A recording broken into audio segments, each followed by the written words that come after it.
You know, why doesn't somebody just show Rocket a picture of a raccoon, and then he'll understand why they call him a raccoon?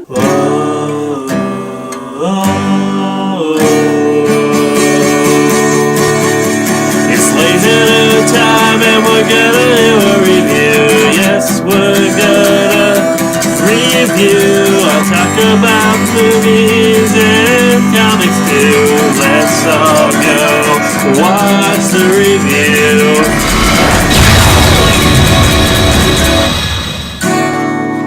Yeah. Hello everybody, how's it going? I am Laser Dude, and this is my review of Guardians of the Galaxy Volume 2.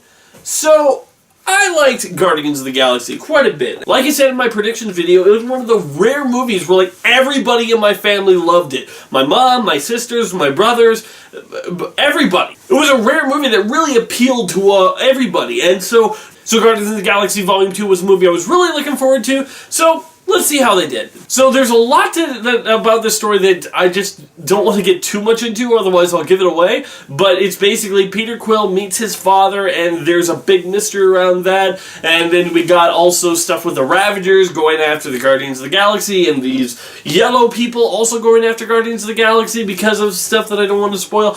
And yeah, that's basically the movie. So what do I think about the movie? Actually, a lot of ways, I think this movie is almost on par with the original. Like, in some ways it surpasses it, in some other ways it doesn't. It's just like, it's almost like, I feel almost the exact same for the first movie as I do for the second movie. I'm gonna have to like watch these two back to back when they come out in DVD and really, maybe I'll be able to figure out how I feel and which one I think is better. Let me just start with saying the thing that was the downside in the original one was the villain. Villain wasn't really that interesting, but on the upside, this movie I think actually has a really interesting villain.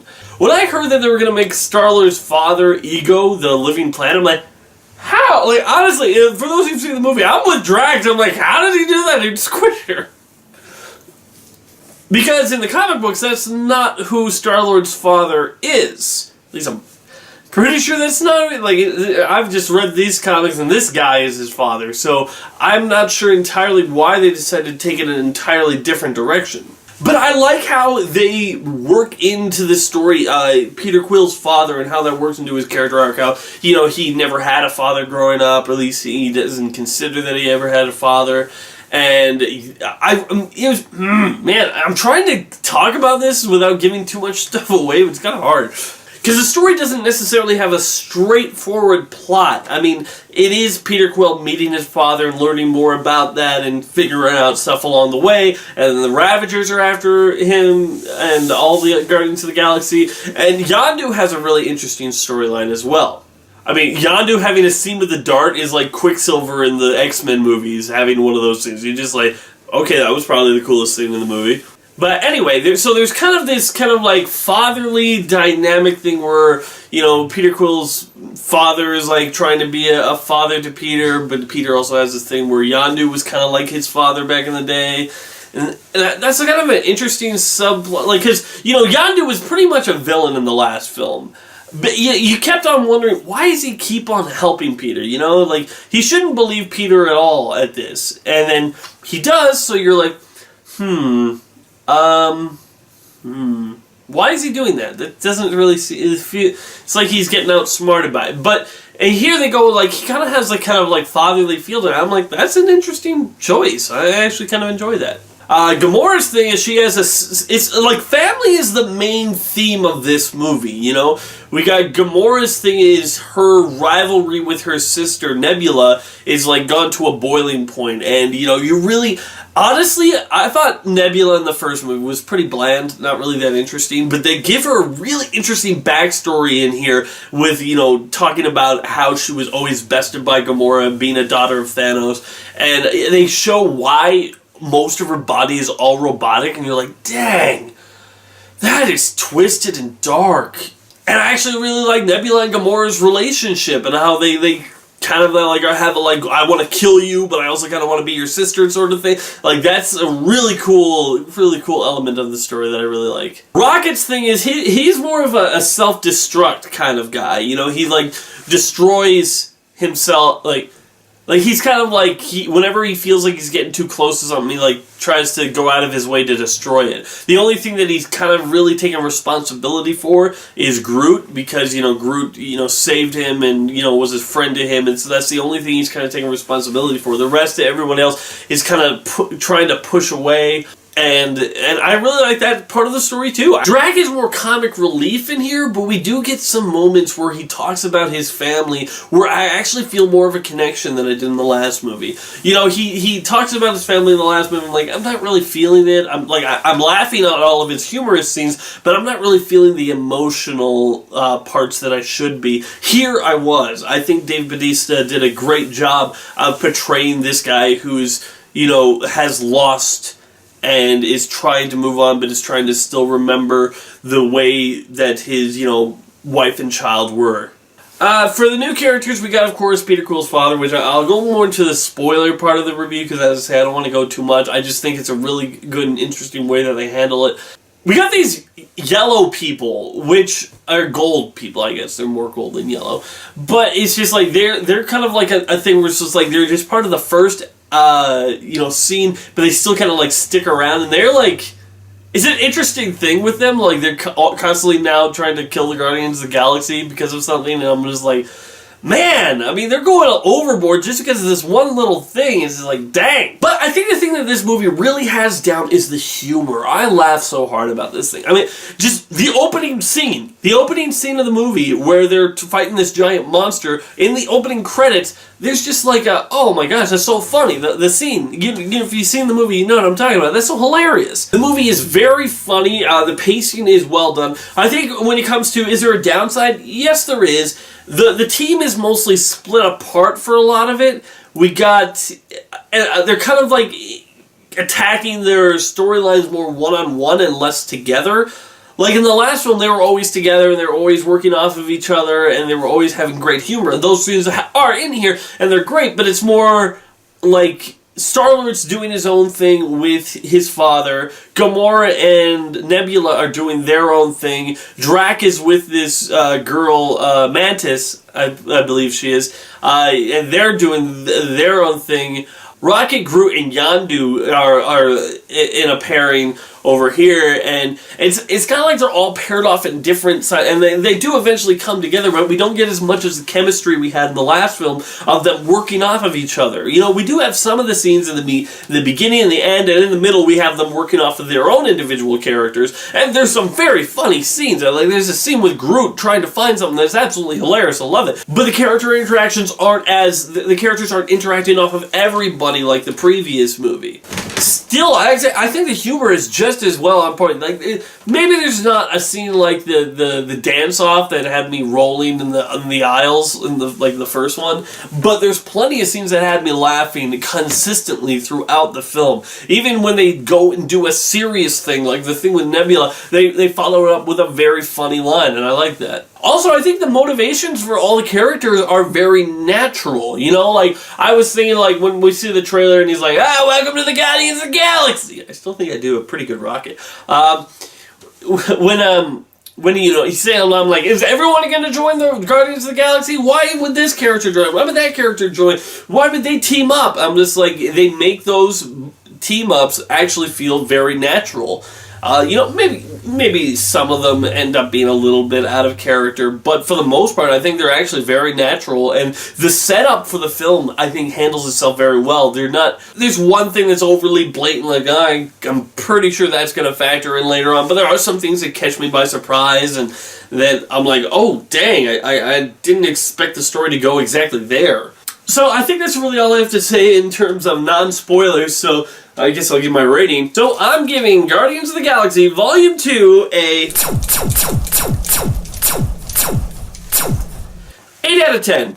I gave my last Guardians of the Galaxy movie a 7.5 out of 10. I'm thinking I'd probably change that to an 8. Because as I said, I think these movies are pretty much like this. Like the thing that holds it back is predictable plot, the fact that I don't get all the character interactions that I want, and the fact that there were some things that were a little hokey and a little like, oh, okay, whatever. But I think for the most part, this film handled itself very well. I thought it was a lot of fun. The fact that some people are a little down on this one, I can kind of get it. I get it because we're not getting all the character interactions that we necessarily want. But I don't really feel that way. I had a blast with this movie. I think that it goes to places with these characters that I want to see them go. I think it handles it well. And overall, I was excited and happy with what I got. And so, with that being said, time to go on to the spoiler part of this review. If you have not seen this movie, go watch it before you go on with this review. Okay,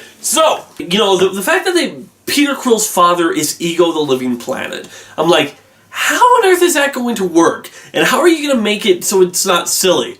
They made it, and it wasn't silly. Like, there's actually the scene where they're going towards Ego, and you see the planet with a face on it going like, whoa. I'm like, yeah, that's kind of intimidating. At least it's not a giant cloud. And the thing that surprised me the most, and I should have seen it coming, but I actually didn't. I was like, oh, dang. Was the scene where he's like, I loved your mother very much. I knew if I went back to see her, I'd stay there, and we'd stay together forever. So I had to, get rid of her. I'm like, oh, dang. Oh my gosh. He gave her cancer. And when he's like, that's why I had to put that tumor in, I'm like, oh, dang. And I loved how, like, without hesitation, Star-Lord just gets out of his trance and goes, and I'm like, yeah. I mean, like, the one thing you don't touch is Star-Lord's mommy issues, okay? And I was like, okay, that was really good. But I like how Ego was portrayed as a villain, like this all-powerful thing that he could just they could barely contain, just holding on for dear life, and he just happens to have this power. And I also like how he's like mating and kissing and doing everything underneath the sun and making out with every living creature. It reminded me of that Futurama episode where the shapeshifter is trying to get Leela to marry him, and then he's marrying like four other people. It kind of reminded me of that. He's just like putting his dick in everything and he's trying to create something to like. I wish they could have explained maybe his motivations of why he wants everything to be him a little bit better. I get that he sees himself as better than all of humanity and all of every living thing, like he's just the best, so everything should be him. But I guess they could have portrayed that so it was a little bit more natural. I like my villains when I can relate to them, and when you got someone who's like, I'm going to destroy the Earth, so everything, so everything turns out to be me. And when it's just like, I don't know about that.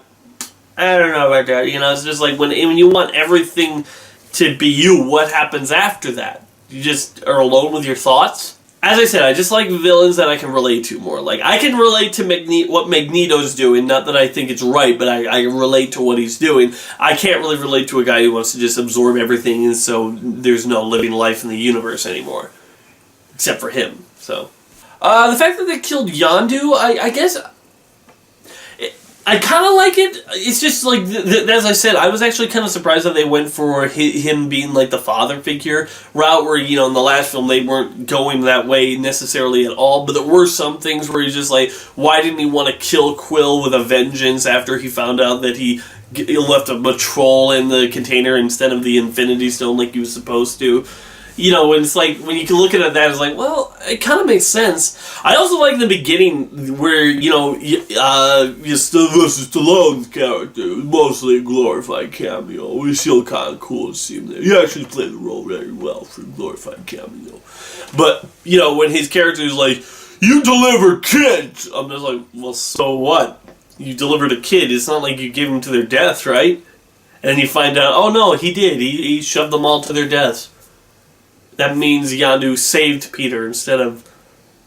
Oh, dang. And he didn't let anybody know, because as I said in the last one, he was like, his father was a jerk! So he's trying to, play it off, and that was pretty cool.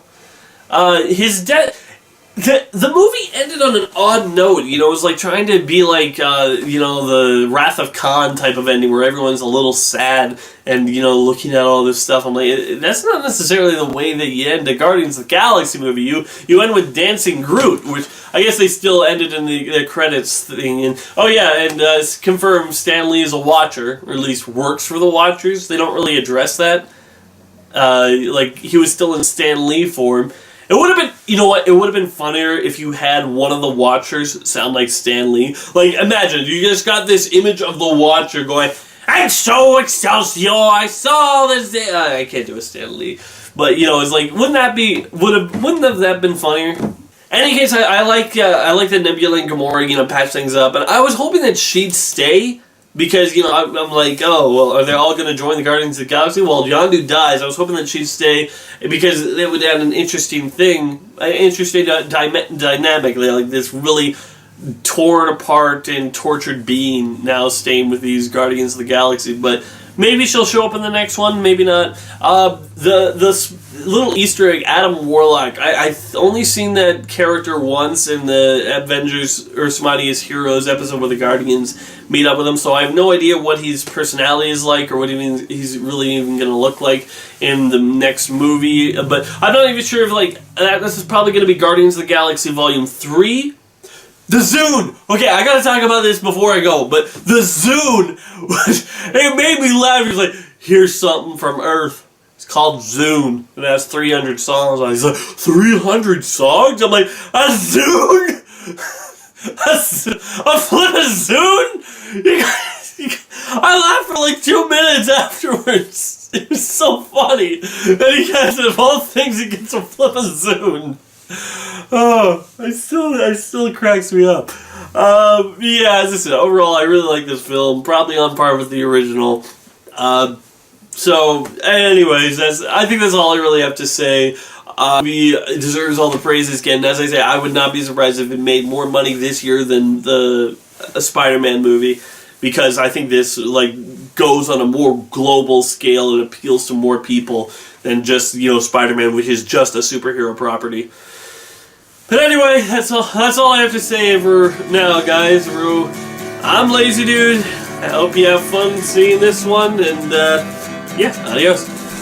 Be sure to check out some of these other videos on my channel, and wait for more coming soon.